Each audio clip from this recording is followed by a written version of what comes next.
اس بندے کی طرف متوجہ کر رہے ہیں. اس کو جو چند بندے جانتے ہیں، اس کے علاوہ آپ اپنے فینز جن میں سے اس کو کئی جو ہیں وہ میں دعوے سے کہہ سکتا ہوں کہ وہ اس کو نہیں جانتے ہوں گے، لیکن جب آپ اس کے سلوگن کا ذکر کرتے ہیں، آپ اس کا نام لیتے ہیں، تو وہ لوگ بھی سرچ کرتے ہیں کہ ہمارے حضرت صاحب نے اس کا نام لیا ہے، ہمارے نقیب صاحب نے، ہمارے خطیب صاحب نے، ہمارے مبلغ صاحب نے، ہمارے واعظ صاحب نے اس کا نام لیا ہے. دیکھیں تو صحیح یہ بندہ کون ہے، یہ کیا کرتا ہے. تو مجھے بتائیں، کیا آپ اس لڑکے کی، اس نوجوان کے، اس بندے کی ایمان کی گارنٹی دے سکتے ہیں کہ جب وہ مرزا کو سننے جائے گا وہ کبھی بھی فتنے میں مبتلا نہیں ہوگا، کبھی بھی مرزا کی جو خباستیں ہیں، مرزا کے جو دجل فریب ہیں، وہ اس کے دل میں گھر نہیں کریں گے؟ کیا آپ اس چیز کی گارنٹی دے سکتے ہیں؟ آپ کہیں گے، یقیناً آپ کہیں گے کہ ہم یہ گارنٹی نہیں دے سکتے. تو خدارا عوام اہل سنت کو بچائیں، ہمارے ان بھولے بھالے سنیوں کو بچائیں، نہ کہ ان کو خطرے میں پیش کریں، نہ کہ ان کے ایمانوں کو اس طرح کے درندوں کے حوالے کر دیں جو کہ نوچ نوچ کر ان کو کھا جائیں. آج کا جو کرنٹ افیئر ہے وہ ہمارے مفتی سمر عباس اتاری حفظہ اللہ تعالی المعروف گالیوں والی سرکار، ان سے متعلق ہے. یہ بندہ ان کو اسی انداز سے ڈسکس کرتا ہے اور ان کے پوری ویڈیو کے کلپس لگاتا ہے اور عوام کو یہ تاثر دینے کی کوشش کرتا ہے کہ اہل سنت جو ہیں ان کے پاس کوئی دلیل نہیں ہے، ان کے پاس کوئی ایسی شخصیت نہیں ہے جو میرے دلائل کا جواب دے سکے. ان کے پاس اگر جواب ہے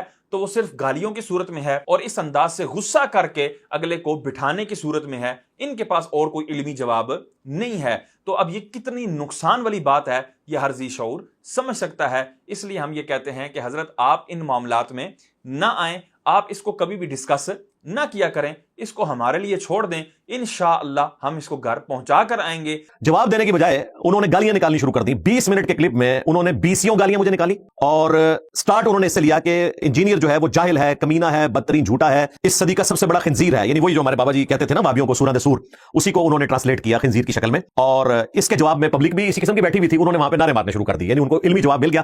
ظاہر ہے یہ مکتبہ فکر وہ ہے کہ جن کے ہاں علمی جواب یہی ہوتا ہے کہ آپ نے دوسروں کو گالیاں دینی ہے، کیونکہ آپ کے پاس تو دلائل ختم ہو چکے ہیں. حالانکہ عوام اس سے واقف ہے کہ اگر نقیبوں نے، خطیبوں نے اور واعظین نے نہیں دیا تو الحمدللہ محقق علماء کرام نے دیا ہے، جو اس فیلڈ کے ماہرین ہیں انہوں نے اس کو جواب دیا ہے اور بڑا بہترین کر کے دیا ہے کہ یہ کبھی بھی مر کے ہمارا تذکرہ نہیں کر سکتا. بجائے اس کے کہ میں ان کی گالیوں کا جواب گالیوں سے دوں، جو انہوں نے 20 کامنٹس میرے بارے میں کیے ہیں، انشاءاللہ تعالی میں آج 20 علمی پوائنٹس کی شکل میں ایک ایک کر کے ایک انٹلیکچوئل ترتیب کے ساتھ ان کو ڈسکس کروں گا اور ان کو علمی جوابات دوں گا تاکہ ہمارے اسٹوڈنٹس ان کی علمی میمز بنائیں انشاءاللہ تعالی. وہ یہ ثابت کرنا چاہ رہا ہے کہ میں کتنا علمی ہوں، میں کتنا مہذب ہوں، میں کتنی جو ہے وہ علمی گفتگو کرتا ہوں کہ انہوں نے مجھے گالیاں دی ہیں لیکن میں گالیوں سے جواب نہیں دوں گا، میں ان کو ان کی زبان میں جواب نہیں دوں گا، میں علمی پوائنٹ جو ہے ان کو ڈسکس کروں گا، یہ کروں گا، وہ کروں گا.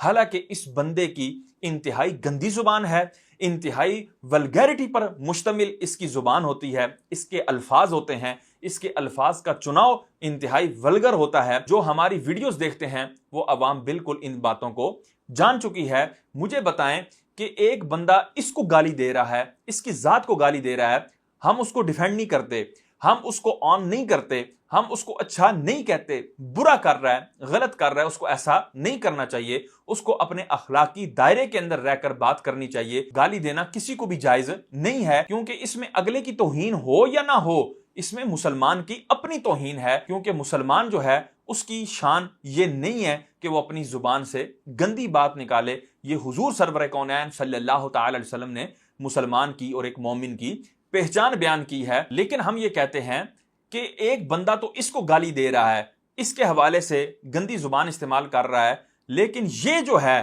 مرزا جیلمی جو ہے یہ اللہ کے حوالے سے گندی زبان استعمال کر رہا ہے. ایک خدا جو ساری قدرتوں کا مالک ہے اور وہ اکیلا اور یکتا ہے، وہ آپ کو یہ آفر دیتا ہے کہ صرف یہ 60 سال کی زندگی مجھے دے دو تو میں ایک منی خدا بنا دوں گا، ایک منی خدا بنا دوں گا. انگلش میں بھی جو چھوٹے آلیہ ہیں انہیں چھوٹے جی سے لکھا جاتا ہے، جو کیپٹل جی سے لکھا جاتا ہے نا گاڈ، وہ بھگوان کو، خدا کو، اللہ کو کہتے ہیں. اب اس پر فتویٰ کیا ہے، اس پر شرعی حکم کیا ہے؟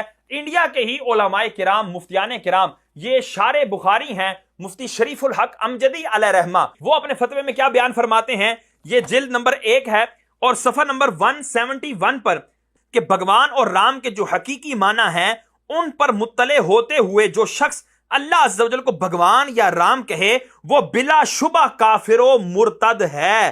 اس کے تمام اعمال حسنہ اکارت ہو گئے، اس کی بیوی اس کے نکاح سے نکل گئی، اس پر فرض ہے کہ فوراً اس سے توبہ کرے، پھر سے کلمہ پڑھ کر مسلمان ہو، اور اپنی بیوی کو رکھنا چاہتا ہو تو پھر سے تجدید نکاح کرے۔ آگے فرماتے ہیں، اب بھگوان کا معنی بیان کر رہے ہیں۔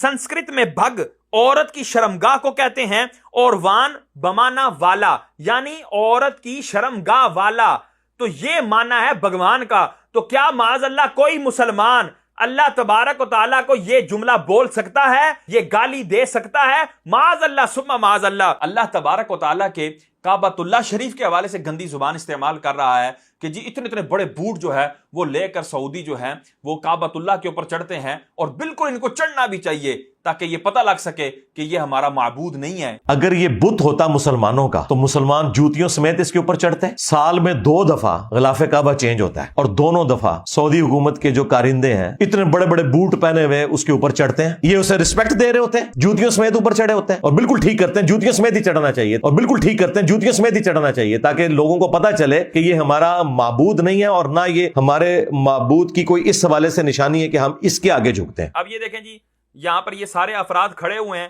کہ جو غلاف کعبہ کو اوپر اٹھا رہے ہیں۔ اب یہاں پر دیکھیں، یہ دیکھیں پاؤں آپ کو نظر آ رہے ہوں گے، یہ ان کے بالکل ننگے پاؤں ہیں، برہنہ پاؤں ہیں۔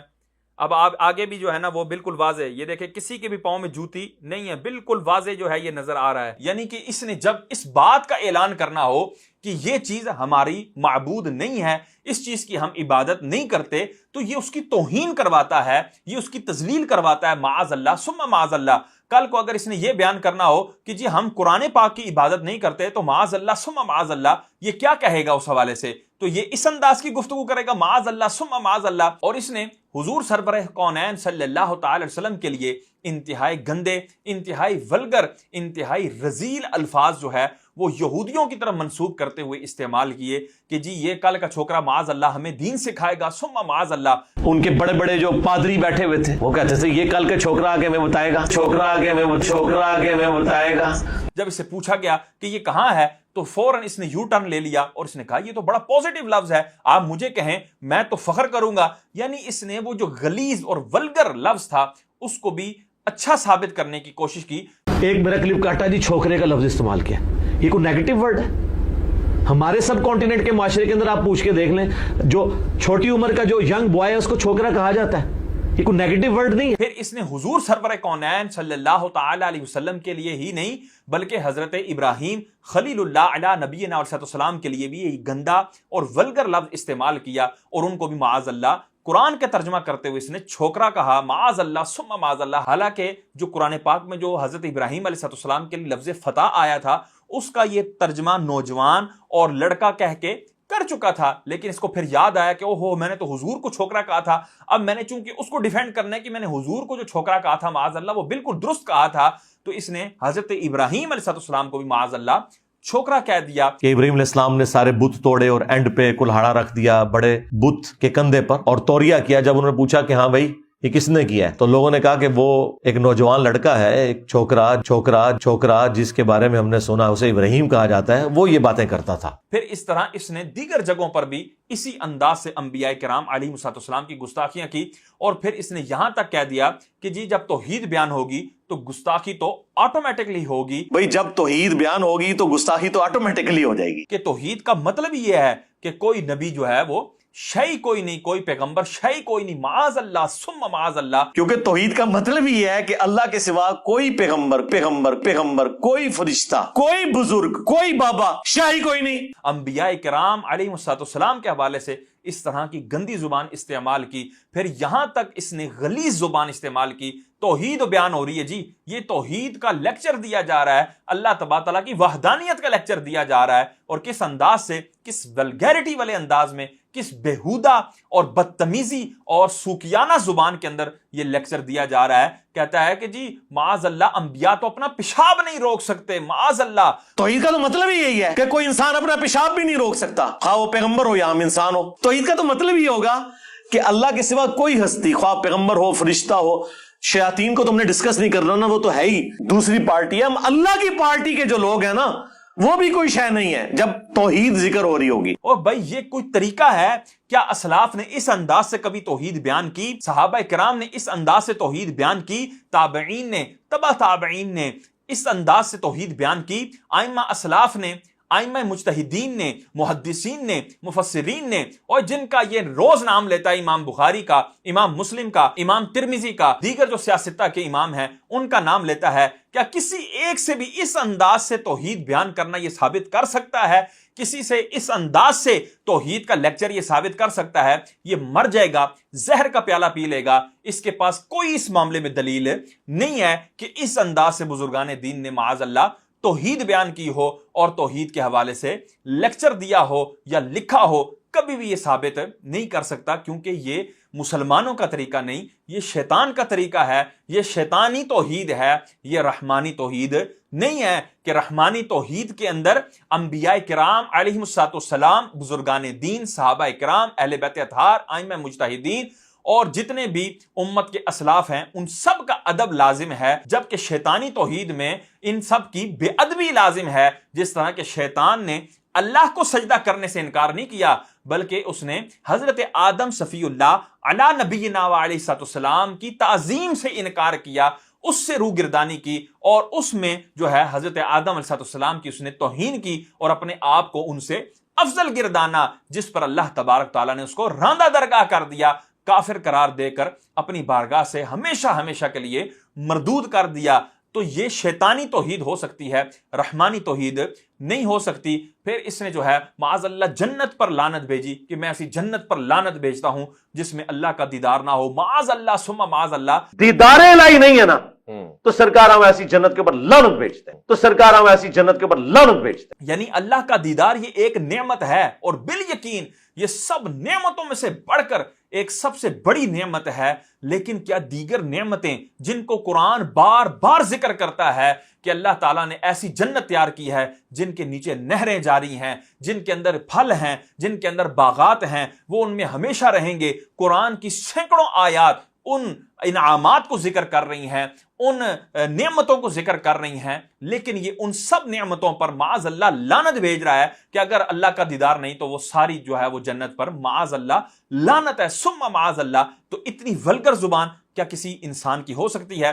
اسی طرح جب صحابہ کرام علیہم رضوان کا تذکرہ آتا ہے ان کے حوالے سے یہ کتنی گندی زبان استعمال کرتا ہے کہ جی معاویہ تو معاذ اللہ شے ہی کوئی نہیں. یہ لوگ امیر معاویہ کانفرنس کر رہے ہیں تو امیر معاویہ تو چیز ہی کوئی نہیں. عمار بن یاسر کی کانفرنس کیوں نہیں کرتے؟ یہاں تک کہ اس نے امام بخاری کے حوالے سے بھی کہہ دیا کہ امام بخاری بھی شے ہی کوئی نہیں، اور امام بخاری تو شاہی کوئی نہیں، اور امام بخاری تو شاہی کوئی نہیں. اور پھر اس نے کہا کہ جی اگر یہ سارے جو ہے صحابہ کرام قبروں سے نکل آئیں تب بھی ہم جو ہے وہ کہیں گے ہم یہ حدیث بیان کرنے سے باز نہیں آئیں گے، اور اگر ہم اس دور میں ہوتے تو ہم ان کی گردنوں پر تلواریں رکھ لیتے، لیکن چونکہ اب وہ ہم تلوار تو اٹھا نہیں سکتے، لیکن اب یہ ہماری زبان سے نہیں بچ سکتے. معاذ اللہ. میں تو کہتا ہوں اہل صفین قبروں سے نکل آئے نا، اور وہ آ کے کہیں حدیثیں مار بیان نہ کرو، اور ان نکلنے والوں میں حضرت معاویہ رضی اللہ تعالیٰ عنہ، عمر بن عاص رضی اللہ تعالیٰ عنہ اور مغیرہ ابن شعبہ رضی اللہ عنہ مجمعین ہی کیوں نہ ہو، تو ہم انہیں کہیں گے نہ سر رکو ذرا، صبر کرو، ہم نے تمہارا کلمہ نہیں پڑھا، ہم نے کلمہ اس کا پڑھا ہے جس کی قبر